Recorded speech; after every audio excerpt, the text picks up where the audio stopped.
Habrán advertido que en función de las numerosas críticas que recibimos, hemos distribuido los gráficos y cuadros de la conferencia. Es un esquema un poco más económico, pero que permite dos cosas. Permite ver los colores de los gráficos y evita la necesidad de aumentar el café con leche. Así que creo que es un buen equilibrio. Bueno, hoy me acompaña Cecilia Todesca, que es la jefa de asesores del Banco Central. Convinimos con Mercedes que sería muy interesante hacer una exposición sobre el comportamiento de las bancas centrales en la situación actual de la crisis y en la nueva condición de América Latina, donde creo que hay algunas innovaciones importantes, y ese es el motivo de la conferencia. Perfecto. Es para nosotros realmente un honor tener a Cecilia acá con nosotros, y vamos a tratar de estar a la altura de las circunstancias. Bueno, nosotros teníamos un esquema pensado de conferencia, pero los últimos acontecimientos de la economía mundial otra vez lo han perturbado bastante. Yo creo que vale la pena detenerse un poco en lo que está pasando y en lo que se viene, porque desde mi punto de vista es una situación fuertemente grave. Creo que lo que se llama la economía del Atlántico, de la cual hemos hablado en varias ocasiones, atraviesa una crisis realmente muy muy profunda. Y quizá uno lo que tenía que plantear que se está dando una situación en la cual lo que está en crisis, como lo dijimos otras veces, es una crisis sistémica, una crisis de una idea o de una teoría de lo que podríamos llamar el capitalismo de mercado, que es lo que realmente ha estallado. La realidad se ha encargado de destruir creencias y mitos del liberalismo en su versión más pura. Se ha señalado con bastante acierto que lo que está pasando en Grecia o en Portugal, lo que se viene en España, en Italia y probablemente y seguramente también en Irlanda, tiene muchos puntos en común con lo que pasó en la Argentina en la década de los 90. Efectivamente es así.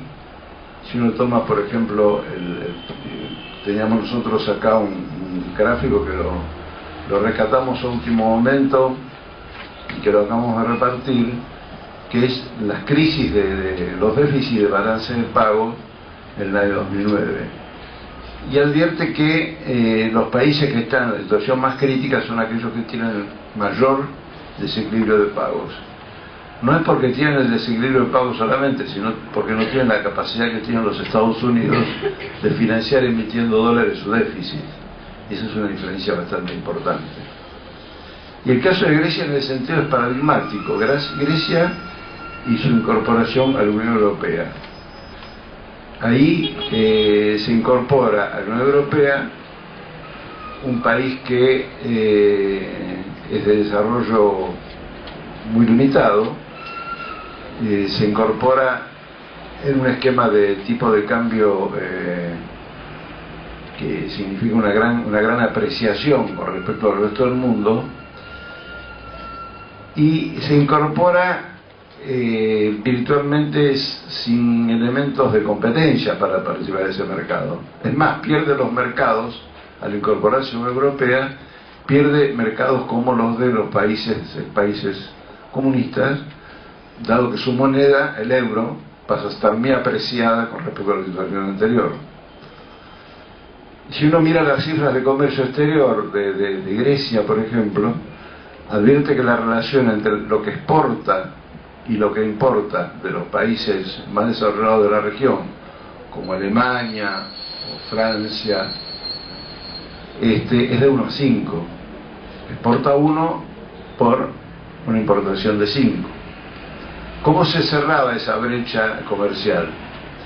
Y se cerraba por remesas de inmigrantes, se cerraba por ingresos en concepto de turismo, ingresos en concepto de fletes, porque es un país con una situación marítima muy importante, y se cerraba con endeudamiento. el país había perdido absolutamente capacidad de competencia con respecto a sus clientes tradicionales, por la apreciación de su moneda al entrar en el euro, y carecía de competitividad con respecto a los países avanzados del euro, que además son países que subsidian fuertemente su producción primaria.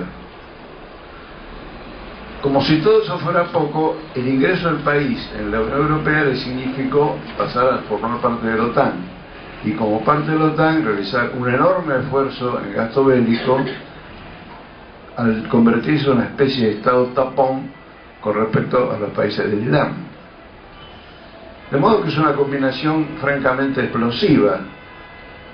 Los costos unitarios del trabajo en Grecia son extremadamente más altos que en Alemania. No porque los salarios en Grecia sean muy altos, sino porque Alemania tiene una economía altamente capital intensiva, por lo tanto los costos salariales son casi irrelevantes en términos globales. En consecuencia, ¿cómo competir dentro de la comunidad? ¿Cómo competir con países que producen los mismos bienes? ¿Y cómo competir fuera?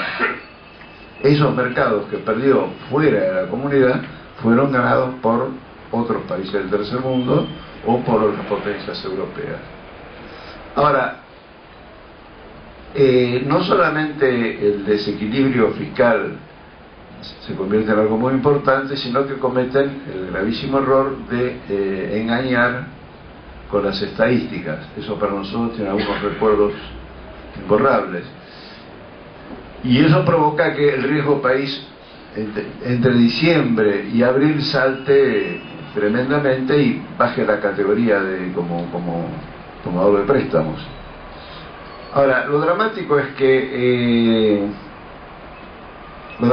la receta que le imponen para resolver este problema es una combinación de auxilio con ajuste. O sea, yo te voy a prestar la plata para atender este desequilibrio, pero vos tenés que realizar un fuerte ajuste. Para poder mejorar la relación entre los servicios y el producto, tiene que crecer el producto. ¿Cómo va a crecer el producto si no podés devaluar y si no podés hacer políticas monetarias activas? Entonces lo más probable es que eso te lleve a una situación recesiva aún peor. Ahora, yo tengo acá algunos gráficos sobre la situación de las economías europeas, que lo voy a describir de inmediato, pero lo que quiero alertar es que el problema en realidad es un problema europeo, no es un problema griego. Nosotros tenemos por una parte Inglaterra, que considera la zona del Cantábrico como su mare nostrum, o sea que las corrientes financieras del Cantábrico, virtualmente del norte de España y del norte de Portugal, son parte de la City de Londres. Tenemos Alemania con una fuerte posición expuesta en todos estos países que están en situación crítica. Después vamos a ver un grafiquito. Es Francia la misma situación. ¿En qué medida, con esas posiciones expuestas, si los sistemas financieros de esos países, que como vemos en el gráfico, en el cuadrito que lo repartimos, tienen un elevado nivel de desequilibrio en sus cuentas corrientes y también en sus cuentas fiscales, en qué medida esa crisis no se va a extender a toda Europa? ¿En qué medida lo que está pasando en Grecia es un microchip de lo que puede pasar en Europa? Porque así como Grecia es no competitiva respecto a los otros países de la región y con respecto al resto del mundo, es bastante bajo el nivel de competitividad que tiene Alemania con respecto al conjunto, por ejemplo, de la economía mundial y en particular de los países como China, la India.